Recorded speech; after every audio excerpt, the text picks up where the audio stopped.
ఇద్దరు మంత్రులపై హైకమాండ్ గుస్సా. జూబ్లీహిల్స్ బైపోల్లో వారి పనితీరుపై ఫిర్యాదులు. కేటాయించిన డివిజన్లో సరిగ్గా పనిచేయలేదని రిపోర్టు. అధిష్టానం చేతికి నిఘా వర్గాల నివేదిక. వివరణ ఇవ్వాలని హస్తిన నుంచి సంకేతాలు. ఇప్పటికే ఓ మంత్రి ఢిల్లీకి వెళ్ళి వివరణ ఇస్తున్నట్టు మనం చూస్తున్నాం. తన వాదన వినిపించేందుకు సిద్ధమైన మరో మంత్రి.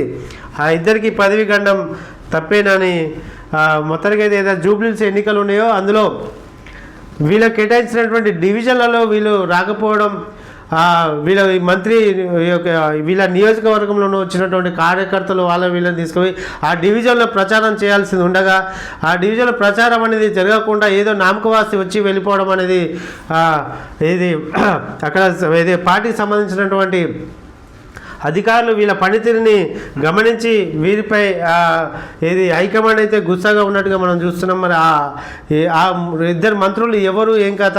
ఆ మంత్రులు అయితే సీనియర్ మంత్రులుగా మన వార్తల్లో చూస్తున్నాం. ఒకసారి పూర్తి వార్త వివరాల్లోకి వెళ్తే దక్షిణ తెలంగాణకు చెందిన ఇద్దరు మంత్రులపై కాంగ్రెస్ అధిష్టానం గుర్రుగా ఉన్నట్లు ప్రచారం జరుగుతున్నది.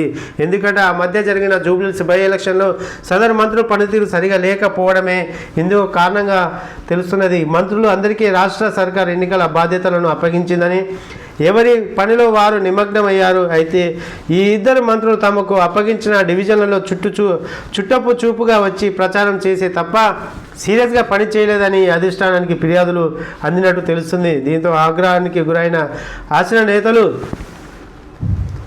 వివరణ ఇవ్వాలని వారికి సంకేతాలు ఇచ్చినట్టు సమాచారం. మొత్తానికైతే ఆ ఇద్దరు మంత్రులు ఎవరైతే ఉన్నారో మరి ఎవరో దక్షిణ ప్రాంతానికి చెందినటువంటి ఆ ఇద్దరు మంత్రులు వారికి ఇచ్చినటువంటి డివిజన్లలో సరిగా చేయకుండా చుట్టపు చూపు లేక వచ్చిపోవడం అనేది హైకమాండ్ అనేది గ్రహించింది.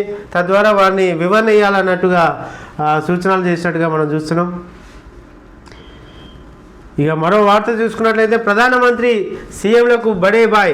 రాష్ట్ర అభివృద్ధికి కేంద్రం సహకరించాలి. వికసిత్ భారత్ లక్ష్యాలకు తమ వంతు కృషి చేస్తామని చెప్పి డిసెంబర్ 9న ప్రజల ముందుకు డివిజన్ డాక్యుమెంట్లు అని 70% జీసీసీలు హైదరాబాద్లోనే ఉన్నాయన్నట్టు.